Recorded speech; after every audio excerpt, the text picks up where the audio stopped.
গণহত্যা ও দুর্নীতির জন্য আওয়ামী লীগকে ক্ষমা চাইতে হবে। শেখ হাসিনা সহ দলটির নেতাকর্মীদের গণহত্যার বিচার না হওয়া পর্যন্ত আওয়ামী লীগকে কোনো ধরনের সভা সমাবেশের অনুমতি দেয়া হবে না। আজ বিকেলে ফরেন সার্ভিস একাডেমিতে সমসাময়িক বিষয়ে সাংবাদিকদের ব্রিফিংকালে কথা জানান প্রধান উপদেষ্টা প্রেস সচিব শফিকুল আলম। তিনি বলেন, বাংলাদেশ এখন বিনিয়োগের উপযুক্ত সময়, শীঘ্রই বাংলাদেশে সরাসরি বিদেশি বিনিয়োগ বাড়বে। আওয়ামী লীগের টপ লিডারশিপ, আওয়ামী লীগের অনেকেই এই পুরো জুলাই হত্যাকাণ্ডের সাথে জড়িত।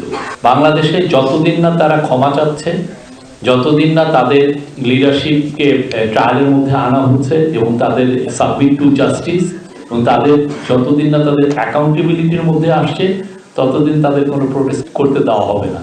তাদেরকে আগে বিচারের সম্মুখীন হতে হবে।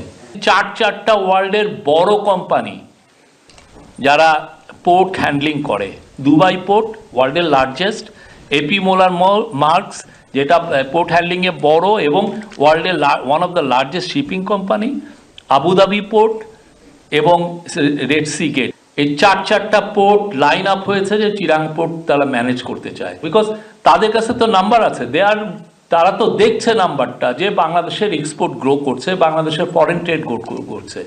এইখানে তাদের অনেক কনসালটেন্ট আছে, তারাই ফিগার তাদেরকে দিচ্ছে যে দেখো, this is the high time to invest in Bangladesh. ব্রিফিংয়ে প্রধান উপদেষ্টার উপপ্রেস সচিব আজাদ মজুমদার বলেন, সাংবাদিকদের জন্য অ্যাক্রেডিটেশন কার্ডের নীতিমালায় পরিবর্তন আনা হচ্ছে। তিনি বলেন, স্থায়ী এবং অস্থায়ী কার্ডের পরিবর্তে শুধুমাত্র এক ধরনের কার্ড থাকবে। নিবন্ধিত গণমাধ্যমে কর্মরত সাংবাদিকদের সর্বোচ্চ 30% কার্ড প্রদান করা হবে। কার্ড নীতিমালা পরিবর্তনের জন্য মাননীয় প্রধান উপদেষ্টা ওনার পক্ষ থেকে আমাদের কিছু প্রস্তাবনা আছে, তবে এই প্রস্তাবনাগুলোই চূড়ান্ত নয়। এর বাইরেও আমরা যখন এই কমিটিতে এটা আলোচনা হবে, সেখানে সাংবাদিকদের যারা প্রতিনিধি আছেন ওনারা ওনাদের মতামত অবশ্যই দেবেন এবং সবার মতামত নিয়েই আসলে শেষ পর্যন্ত এই নীতিমালাটা চূড়ান্ত করা হবে।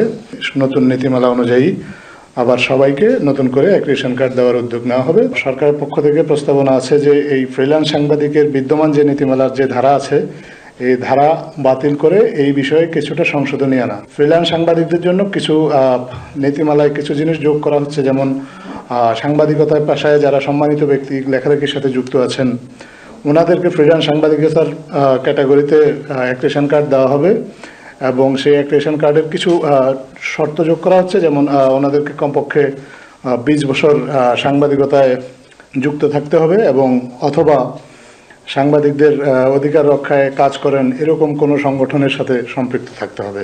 নতুন নীতিমালা আসলে স্থায়ী এবং অস্থায়ী অ্যাক্রেডিটেশন কার্ড বলে কোনো কিছু রাখার বর্তমান অন্তর্বর্তীকালীন সরকার পক্ষপাতী নয়।